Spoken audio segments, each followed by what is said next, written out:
ನಮಸ್ಕಾರ ಸ್ನೇಹಿತರೆ, ಮಸ್ಮಗ ಚಾನಲ್ಗೆ ಸ್ವಾಗತ. ನಾನು ಅಮರ್ ಪ್ರಸಾದ್. ಚಿನ್ನದ ಕತೆ ಏನಾಗ್ತಾ ಇದೆ ನೋಡಿ. ಭಾರತೀಯರಿಗೆ ಚಿನ್ನ ಅಂದರೆ ಪ್ರಾಣ ಅಲ್ವಾ, ಆಭರಣ ಅಂದರೆ ಎಲ್ಲಿಲ್ಲದ ವ್ಯಾಮೋಹ ಅಲ್ವಾ. ಆದರೆ ಈಗ ಈ ಡೇಟಾ ನೋಡಿ, ಅಧಿಕೃತ ಮಾಹಿತಿ ಇದು. 3 ತಿಂಗಳಲ್ಲಿ ಭಾರತೀಯರು 50,000 kg ಚಿನ್ನವನ್ನು ಮಾರಾಟ ಮಾಡಿದ್ದಾರೆ. ರಿಯಲ್ ಫಿಸಿಕಲ್ ಚಿನ್ನ, ಆಭರಣ, ಉಂಗುರ, ಚೈನು ಆ ಥರದಲ್ಲಿ ಇರ್ತಾವಲ್ಲ, ಆ ಚಿನ್ನವನ್ನು ಮಾರಾಟ ಮಾಡಿದ್ದಾರೆ 50,000 kg ಭಾರತೀಯರು. ಹಾಗಿದ್ರೆ ಇದ್ದಕ್ಕಿದ್ದಂತೆ ಭಾರತೀಯರಿಗೆ ಏನಾಯಿತು? ಇಷ್ಟು ದಿನ ಭದ್ರವಾಗಿ ಚಿನ್ನ ನಮ್ಮ ಜೀವನದ ಸಂಪತ್ತು, ನಮ್ಮ ಭದ್ರತೆ ಅಂತ ಪರಿಗಣಿಸ್ತಾ ಇದ್ದ ಜನ, ಮೊನ್ನೆ ತನಕ ಹುಚ್ಚು ಕುದುರೆ ತರ, ರಾಕೆಟ್ ತರ ಹಾರ್ತಾ ಇದ್ದ ಚಿನ್ನ ಜನ ಈಗ ಒಂದೇ ಕ್ವಾರ್ಟರ್ನಲ್ಲಿ ಅಂದ್ರೆ 3 ತಿಂಗಳಲ್ಲಿ ಇಷ್ಟೊಂದು ಮಾರಾಟ ಮಾಡಿರೋದು ಯಾಕೆ? ಇದು ಚಿನ್ನದ ಭವಿಷ್ಯದ ರೇಟ್ ಬಗ್ಗೆ ಏನು ಹೇಳುತ್ತೆ? ಏನೋ ಡೌನ್ ಆಗುತ್ತಾ, ರೇಟ್ ಬೀಳುತ್ತಾ?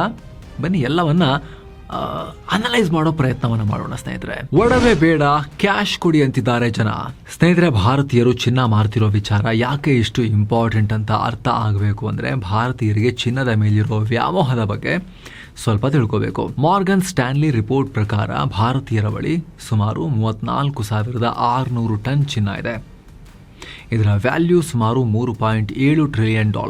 ಭಾರತಕ್ಕೆ ಪ್ರತಿ ವರ್ಷ 700ರಿಂದ 800 ಟನ್ ಗೋಲ್ಡ್ನ ಅವಶ್ಯಕತೆ ಇದೆ. ಇದರಲ್ಲಿ 50-60% ಕೇವಲ ಆಭರಣಗಳಿಗೆ ಹೋಗುತ್ತೆ. ಆದರೆ ಇಷ್ಟೆಲ್ಲ ವ್ಯಾಮೋಹ ಇಟ್ಕೊಂಡಿರೋ ಜನ ಈಗ ದಿಢೀರನೆ ಚಿನ್ನ ಮಾರೋಕೆ ಶುರು ಮಾಡಿದ್ದಾರೆ. India Boolean and jewellers association IBJA report ಪ್ರಕಾರ ಇದೇ ಏಪ್ರಿಲ್ನಿಂದ ಜೂನ್ ಮಧ್ಯದಲ್ಲಿ ಭಾರತೀಯರು 50 ಟನ್ ಹಳೆ ಚಿನ್ನವನ್ನ ಮಾರಿದ್ದಾರೆ, ಆಭರಣಗಳನ್ನ ಮಾರಿದ್ದಾರೆ. ಜಸ್ಟ್ 3 ತಿಂಗಳ ಅಂತರದಲ್ಲಿ. ಕಳೆದ ವರ್ಷ ಇದೇ ಟೈಮ್ಗೆ ಹೋಲಿಸಿದ್ರೆ ಚಿನ್ನದ ಆಭರಣಗಳ ಮಾರಾಟ ಮಾಡಿರೋ ಪ್ರಮಾಣದಲ್ಲಿ 43% ಏರಿಕೆಯಾಗಿದೆ. ಆಲ್ಮೋಸ್ಟ್ 50% ಅಂತ ಅನ್ಕೊಳ್ಳಿ, ಅಷ್ಟು ಏರಿಕೆಯಾಗಿದೆ. ಸಣ್ಣ ವಿಚಾರ ಅಲ್ಲ ಇದು. ಇಲ್ಲಿ ನಾವೆಲ್ಲ ಗಮನಿಸಬೇಕಾದ ಅತಿ ದೊಡ್ಡ ಬದಲಾವಣೆ ಅಂದ್ರೆ ಜನರ ಮೈಂಡ್ ಸೆಟ್. ಹಿಂದೆಲ್ಲ ಯಾರಾದ್ರೂ ಮನೇಲಿರುವ ಆಭರಣವನ್ನ, ಚಿನ್ನವನ್ನ ಜ್ಯುವೆಲರಿ ಶಾಪ್ಗೆ ತಗೊಂಡು ಹೋದ್ರೆ ಅಲ್ಲಿ ಈ ಒಡವೆ ಎಲ್ಲ ಇಟ್ಟು ಅದಕ್ಕೆ ಸ್ವಲ್ಪ ಮೇಕಿಂಗ್ ಚಾರ್ಜಸ್ ಸೇರಿಸಿ ಹೊಸ ಡಿಸೈನ್ ನ ಆಭರಣ ಮಾಡ್ತಾ ಇದ್ರು ತುಂಬಾ ಜನ. ಆದ್ರೀಗ ಟ್ರೆಂಡ್ ಉಲ್ಟಾ ಆಗಿದೆ. ಇಲ್ಲಿ ನಾವು ಹೇಳ್ತಿರೋದು ಅದಲ್ಲ, ಎಕ್ಸ್ಚೇಂಜ್ ಮಾಡ್ಕೊಂಡು ಹೋಗಿರೋದ್ರ ಬಗ್ಗೆ ಅಲ್ಲ, ಸೇಲ್ ಮಾಡಿ ದುಡ್ಡು ತಗೊಂಡು ಹೋಗಿದ್ದಾರೆ, ಕ್ಯಾಶ್ ತಗೊಂಡು ಹೋಗಿದ್ದಾರೆ ಜನ. ಖುದ್ದು IBJA national secretary Surendra Mehta ಅವರೇ ಪ್ರತಿಕ್ರಿಯೆ ಕೊಟ್ಟಿದ್ದಾರೆ. ಭಾರತದ ಗ್ರಾಹಕರು ಚಿನ್ನದ ಹೈ ಪ್ರೈಸ್ ನ ಉಪಯೋಗ ತಗೊಂಡು ಕೈಗೆ ಕ್ಯಾಶ್ ತಗೊಂಡು ಹೋಗ್ತಾ ಇದ್ದಾರೆ ಅಂತ ಹೇಳಿದ್ದಾರೆ. ಚಿನ್ನ ಮಾರಿ ಹಣ ಮಾಡ್ತಿರೋದು ಯಾಕೆ? ಮುಖ್ಯವಾಗಿ 3 ಕಾರಣಗಳನ್ನ ಕೊಡ್ಲಾಗ್ತಿದೆ. ಅದರಲ್ಲಿ ಪ್ರಮುಖವಾಗಿರೋದು ಬೆಲೆ ಕುಸಿತ. ನಿಮಗೆಲ್ಲ ಗೊತ್ತಿರಬಹುದು, ಕಳೆದ ಕೆಲ ತಿಂಗಳಲ್ಲಿ ಅಂದ್ರೆ ಇರಾನ್ ಯುದ್ಧದ ಟೈಮ್ನಲ್ಲಿ ಚಿನ್ನ ರಾಕೆಟ್ ವೇಗದಲ್ಲಿ ಓಡ್ತು. ಅದಕ್ಕಿಂತ ಕೆಲ ತಿಂಗಳುಗಳಿಂದ ಮುಂಚೆಯಿಂದನೂ ಕೂಡ ಓಡ್ತಾ ಇತ್ತು. ಇರಾನ್ ವಾರ್ ಪೀಕ್ನಲ್ಲಿ ಮಾರ್ಚ್ನಲ್ಲಿ 10 ಗ್ರಾಮ್ಗೆ 1.7 ಲಕ್ಷದವರೆಗೂ ಕೂಡ ರೀಚ್ ಆಗಿತ್ತು. ಅದರ ನಂತರ ಯುದ್ಧ ತಣ್ಣಗಾದ ಹಾಗೆ ಚಿನ್ನದ ಬೆಲೆ ಕೂಡ ಡೌನ್ ಆಗ್ತಾ ಬಂತು. ಮೇ 29ನೇ ತಾರೀಕು 10 ಗ್ರಾಮ್ 24 ಕ್ಯಾರೆಟ್ ಗೋಲ್ಡ್ನ ರೇಟ್ 1.56 ಲಕ್ಷಕ್ಕಿತ್ತು. ಈಗ ಜೂನ್ 30 ಮಂಗಳವಾರದ ರೇಟ್ 1,40,000 ರೂಪಾಯಿಗೆ ಬಂದು ಕೆಳಗೆ ಬಿದ್ದಿದೆ. ಈಗ ಜನರ ತಲೆಯಲ್ಲಿ ಒಂದು ದೊಡ್ಡ ಟೆನ್ಷನ್ ಶುರುವಾಗಿದೆ. ಈಗ 40,000 ರೂಪಾಯಿ ಗಾನ್ ಆಯಿತು. ಅವಾಗ ತಗೊಂಡವ್ರಿಗೆ ಹೆದರಿಕೆ. ಈಗ 1.6 1.7 ಅಲ್ಲಿ ತಗೊಂಡವ್ರಿಗೆ ಇಷ್ಟು ಡೌನ್ ಆಗಿದೆ. ಒಂದು ವೇಳೆ ಮುಂದೆ ಹೋಗ್ತಾ ಹೋಗ್ತಾ ತುಂಬ ಕಮ್ಮಿ ಆಗಿಬಿಟ್ರೆ ಏನು ಮಾಡೋಣ ಅನ್ನೋ ಹೆದರಿಕೆ ತುಂಬ ಜನಕ್ಕೆ ಬಂದುಬಿಟ್ಟಿದೆ. ನಮ್ಮ ಲಾಭ ಎಲ್ಲ ಹೊರಟು ಹೋಗುತ್ತಲ್ಲ ಅನ್ನೋ ಈ ಪ್ಯಾನಿಕ್ ಮೈಂಡ್ ಸೆಟ್ಟೇ ಜನರನ್ನ ಯಾವಾಗಲೂ ಕೂಡ ಹಾಳು ಮಾಡೋದು. ಅವರು ಫೋಮೋ ಬಂದು, ಫಿಯರ್ ಆಫ್ ಮಿಸ್ಸಿಂಗ್ ಔಟ್ ಬಂದು, ರೇಟ್ ಪೀಕಿಗೆ ಹೋದಾಗ ಇನ್ನೂ ಜಾಸ್ತಿ ಆಗೋದು ಅಂತ ಹೇಳಿ ಕರೆಕ್ಟಾಗಿ ಅನಲೈಸೇ ಮಾಡಿದೆ. 1.25 ಯಾಕೆ 2ಕ್ಕೆ ಹೋಗುತ್ತೆ, 3ಕ್ಕೆ ಹೋಗುತ್ತೆ ಅಂತೇಳಿ ದುಡ್ಡು ಹಾಕೋದು. ಬೀಳೋಕ್ಕೆ ಶುರುವಾದಾಗ ಲಾಸಲ್ಲಿ ಮಾರಿ ಚಪ್ಪಲಿ ಕೈಲಿ ಹಿಡ್ಕೊಂಡು ಓಡಬರೋದು. ಸ್ಟಾಕ್ಸಲ್ಲೂ ಅಷ್ಟೇ, ಎಲ್ಲದರಲ್ಲೂ ಇದೇ ತಪ್ಪನ್ನು ಮಾಡ್ತಾರೆ. ಸಾಕಷ್ಟು ಈ ವಿಚಾರಗಳಲ್ಲಿ ಪರಿಣಿತಿ ಇಲ್ಲದ ಜನ, ಕೆಲವರು ಪರಿಣಿತರು ಕೂಡ ಇದನ್ನೇ ಮಾಡ್ತಾರೆ. ಆದರೆ ಆ್ಯಕ್ಚುಲಿ ಉಲ್ಟಾ ಆಗಬೇಕು. ಚೀಪ್ ಇದ್ದಾಗ ತಗೋಬೇಕು, ಕಾಸ್ಟ್ ಮೇಲಕ್ಕೆ ಹೋದಾಗ ಮಾರಬೇಕು, ಅಥವಾ ಸುಮ್ಮನೆ ವೆಯ್ಟ್ ಮಾಡಬೇಕು, ಜಾತ್ರೆ ನೋಡಬೇಕು, ಮತ್ತೆ ಬಿದ್ದಾಗ ಪರ್ಚೇಸ್ ಮಾಡಬೇಕಲ್ವಾ. ಉಲ್ಟಾ ಮಾಡ್ತಿದ್ದಾರೆ ಜನ, ಅದೇ ಬೇಜಾರಾಗೋದು. ಆ ಟೈಮ್ನಲ್ಲಿ ನಾವು ರಿಪೋರ್ಟ್ ಮಾಡಿದ್ದು ಓವರ್ ವ್ಯಾಲ್ಯೂಯೇಷನ್ ಪೀಕಲ್ಲಿದೆ ಅಂತ ಹೇಳಿದ್ರೂ ಕೂಡ ಯಾರೂ ಕೇಳ್ತಿರ್ಲಿಲ್ಲ ಅವಾಗ. ಫಸ್ಟ್ ಆಫ್ ಆಲ್ ನಾವು ಹೂಡಿಕೆ ಸಲಹೆ ಎಲ್ಲ ಕೊಡಲ್ಲ, ನಾವು ವಿಶ್ಲೇಷಣೆ ಮಾಡಿದ್ವಿ. ಆ ಟೈಮ್ನಲ್ಲಿ ಸಿಕ್ಕಾಬಟ್ಟೆ ಬಯಸ್ಕೊಂಡಿದ್ವಿ ನಾವು ಕೂಡ. ಈಗ ನೋಡಿದ್ರೆ ರೇಟ್ ಇನ್ನಷ್ಟು ಬೀಳುತ್ತೆ ಅಂತ ಹೇಳಿ ಗಾಬರಿಯಿಂದ ಇನ್ನೂ ಬೀಳೋಕ್ಕಿಂತ ಮುಂಚೆ ಇರೋದ್ರಲ್ಲೇ ಮಾರಿಬಿಡೋಣ ಅಂಥೇಳಿ ಅದನ್ನ ಕ್ಯಾಶ್ ಮಾಡ್ಕೊಳ್ತಿದ್ದಾರೆ. 50,000 kg ಚಿನ್ನವನ್ನ ಮಾರಿದ್ದಾರೆ. ಇಲ್ಲಿ ಒಂದಾಯ್ತು, ಲಾಸ್ ಮಾಡ್ಕೊಂಡು ಮಾರ್ತಿರೋದು. ಇನ್ನೂ ಕೆಲವರು ಲಾಸ್ ಮಾಡ್ಕೊಂಡಿಲ್ಲ, ಪ್ರಾಫಿಟ್ ತುಂಬಾ ಇನ್ನೂ ಆಗತ್ತೆ ಅಂತ ಅನ್ಕೊಂಡವರು ಇದು ಯಾಕೋ ಕರೆಕ್ಟಾ ಇದೆಯಲ್ಲ ಅಂತ ಹೇಳಿ ಇರೋ ಪ್ರಾಫಿಟೇ ಸಾಕು ಅಂತ ಹೇಳಿ ಮಾರ್ತಿರೋದು. 2020ಕ್ಕೂ ಮೊದಲು ಅಥವಾ ಅದಕ್ಕಿಂತ ಹಿಂದೆನೇ ಚಿನ್ನ ಖರೀದಿ ಮಾಡಿದವರು ಅವ್ರಿಗೆ ಏನು ಮಾಡಿದ್ದಾರೆ, 1,70,000 ಹೋಗೋದು ಕೂಡ ನೋಡಿದ್ದಾರೆ. ಆವಾಗ ಅನಿಸಿದೆ ಇನ್ನೂ ಹೋಗುತ್ತೆ ಅಂಥೇಳಿ. ಈಗ ಡೌನ್ ಆಯ್ತಲ್ಲ, ಸೊ ಇನ್ನೂ ಡೌನ್ ಆಗೋಕ್ಕಿಂತ ಮುಂಚೆ ಪ್ರಾಫಿಟ್ ಬುಕ್ ಮಾಡೋಣ ಅಂಥೇಳಿ ಮಾರ್ತಿರೋರು ಕೂಡ ಇದ್ದಾರೆ. ಆದರೆ ಇಲ್ಲಿ ಮುಖ್ಯವಾಗಿ 40%ಗೂ ಅಧಿಕ ಜಂಪ್ ಆಗಿರೋದು ಮನೇಲಿರೋ ಚಿನ್ನ ಮಾರ್ತಿರೋ ಟ್ರೆಂಡ್, ಕ್ಯಾಶ್ ಮಾಡ್ಕೊಳ್ತಿರೋದು ನೋಡ್ತಾ ಇದ್ರೆ ಒಂದು ಟ್ರೆಂಡ್ ರಿವರ್ಸ್ ಆಗಿರೋದು ಕಾಣಿಸ್ತಾ ಇದೆ ಈಗಿನ ಯಂಗ್ ಜನ್ರೇಷನ್ನಲ್ಲಿ ಅಥವಾ ಈ ಹೊಸ ಜನ್ರೇಷನ್ನಲ್ಲಿ. ಮುಂಚಿನವರು ಕಷ್ಟ ಬಂದರೂ ಚಿನ್ನ ಮಾರ್ತಾ ಇರಲಿಲ್ಲ. ಒಂದೋ ಚಿನ್ನವನ್ನು ಇಟ್ಟು ಬೇರೆ ಚಿನ್ನ ಎಕ್ಸ್ಚೇಂಜ್ ಮಾಡ್ಕೊಂಡು ಬರ್ತಾ ಇದ್ರು, ಇನ್ನು ಸ್ವಲ್ಪ ದುಡ್ಡು ಹಾಕೊಂಡು ಜಾಸ್ತಿ ಚಿನ್ನ ತರ್ತಾ ಇದ್ರು. ಇಲ್ಲ ಅಂತ ಹೇಳಿದ್ರೆ ಕಷ್ಟ ಬಂದರೆ ಅಡಮಾನ ಇಟ್ಟು ಬ್ಯಾಂಕಲ್ಲಿ ಫಿನಾನ್ಸಲ್ಲಿ ಇಟ್ಟು ಇಲ್ಲೇ ಇಡಿ, ಏನೂ ಮಾಡಬೇಡಿ, ಬರ್ತೀನಿ ದುಡ್ಡು ವಾಪಸ್ ಕೊಡ್ತೀನಿ ಅಂತ ದುಡ್ಡು ಇಸ್ಕೊಂಬಂದು ಅದನ್ನು ಅರ್ಜೆಂಟಿಗೆ ಬಳಸಿ ಆಮೇಲೆ ವಾಪಸ್ ದುಡ್ಡು ತೀರಿಸಿಬಿಟ್ಟು ಆದಾಗ ಚಿನ್ನವನ್ನು ಬಿಡಿಸ್ಕೊಂಡ್ಬರ್ತಾ ಇದ್ರು. ಆದರೆ ಇವಾಗ ಆಗಿರೋದೇನು ಹೇಳಿ, ಜನ ಅಷ್ಟೊಂದು ಎಮೋಷ್ನಲ್ ಆಗಿ ಥಿಂಕ್ ಮಾಡಿಲ್ಲ. ಇದೊಂದು ಲೋಹ ಮಾರ್ತಾ ಇದ್ದೀನಿ, ದುಡ್ಡು ಬರ್ತಾ ಇದೆ, ಆ ಥರ ನೋಡ್ತಾ ಇದ್ದಾರೆ.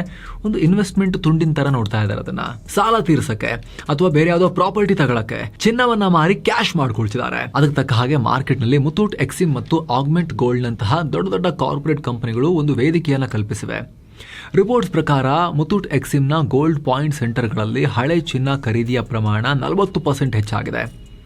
ಜನ ಅಕ್ಕ ಸಾಲಿಗರ ಅಂಗಡಿಗೆ ಹೋಗಿ ಚೌಕಾಸಿ ಮಾಡೋ ಬದಲು ಇಂಥ ಆರ್ಗನೈಸ್ಡ್ ಕಂಪನಿಗಳ ಹತ್ರ ಹೋಗಿ ಸೀದಾ ನೇರವಾಗಿ ಟ್ರಾನ್ಸ್ಪರೆಂಟ್ ಪ್ರೈಸ್ನಲ್ಲಿ ಡೀಲ್ ಮಾಡ್ಕೊಂಡು ಬರ್ತಾ ಇದ್ದಾರೆ, ಕ್ಯಾಶ್ ಹಿಡ್ಕೊಂಡು ಬರ್ತಾ ಇದ್ದಾರೆ. ಸೊ ಈಗ ಮುಂದೇನು ಇನ್ನೂ ರೇಟ್ ಕೆಳಗೆ ಬರ್ಬೋದಾ? ಇಷ್ಟೊಂದು ಜನ ಮಾರೋಕ್ಕೆ ಶುರು ಮಾಡಿದಾಗ ಡಿಮಾಂಡ್ ಕಮ್ಮಿ ಆಗುತ್ತಾ? ಸ್ನೇಹಿತರೆ, ಸದ್ಯಕ್ಕೆ ಚಿನ್ನದ ರೇಟು 1,40,000 ಆಸುಪಾಸಲ್ಲಿದೆ 10 ಗ್ರಾಮ್ಗೆ.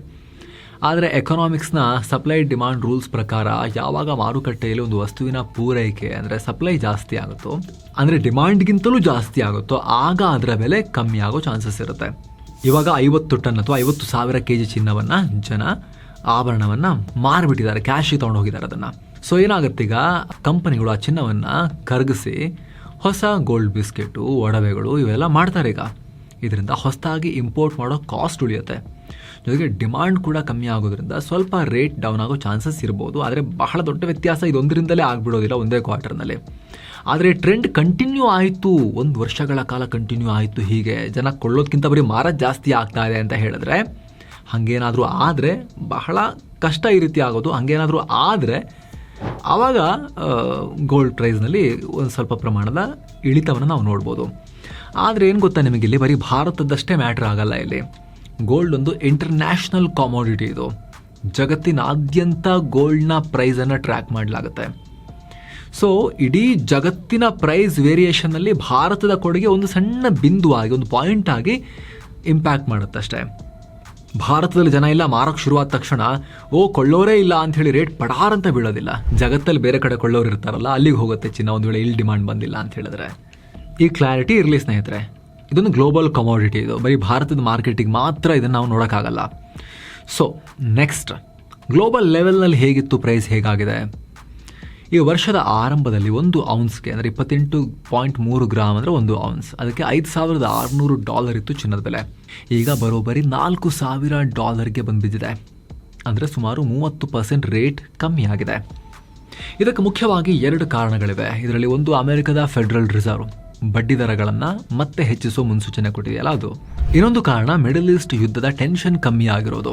ಈಗೆಲ್ಲ ಒಪ್ಪಂದ ಆಗಿದೆ, ಸ್ವಲ್ಪ ಚಿಟಿಪಿಟಿ ಅಂತ ಫೈಟ್ ಮಾಡ್ತಿದ್ರು ಕೂಡ ಫ್ಯೂಲ್ ಸಪ್ಲೈ ಮೇಲೆ ಅಂಥ ದೊಡ್ಡ ಪರಿಣಾಮ ಏನು ಆಗ್ತಾ ಇಲ್ಲ. ಹೊರ್ಮುಜ್ನಲ್ಲಿ ತೈಲ ಸಾಗಾಟ ಆಗ್ತಿದೆ. ಕ್ರೂಡ್ ಆಯಿಲ್ ಪ್ರೈಸ್ 70, 72, 73, 74 ಈ ರೇಂಜಲ್ಲಿದೆ. ತೀರಾ 110, 120 ಎಲ್ಲ ದಾಟಿತ್ತಲ್ಲ, ಅದೆಲ್ಲ ಸದ್ಯಕ್ಕೇನು ಆಗಲ್ಲ ಅನ್ನೋ ಒಂದು ಹೋಪ್ಸ್ ಇರೋದ್ರಿಂದ, ಹೇಳೋಕ್ಕಾಗಲ್ಲ ಬಟ್ ಸದ್ಯಕ್ಕೆ ಆ ಹೋಪ್ಸ್ ಇರೋದ್ರಿಂದಲೂ ಕೂಡ ತೀರಾ ಚಿನ್ನ, ರಿಯಲ್ ಎಸ್ಟೇಟ್ ಅಂತ ಹೇಳಿ ನಾವು ಹೆದರ್ಕೊಂಡು ಸಾಲಿಡ್ ಅಸೆಟ್ಸ್ ಕಡೆ ಹೋಗಬೇಕಂತಿಲ್ಲ. ಪೇಪರ್ ಅಸೆಟ್ಸ್, ಈ ರೀತಿ ಈಕ್ವಿಟಿ, ಫಿನಾನ್ಷಿಯಲ್ ಅಸೆಟ್ಸು, ಅಲ್ಲೆಲ್ಲ ನಾವು ಮುಖ ಮಾಡ್ಬೋದು ಅಂತ ಹೂಡಿಕೆದಾರಿ ಸ್ವಲ್ಪ ಧೈರ್ಯ ಬಂದಿದೆ ಈಗ.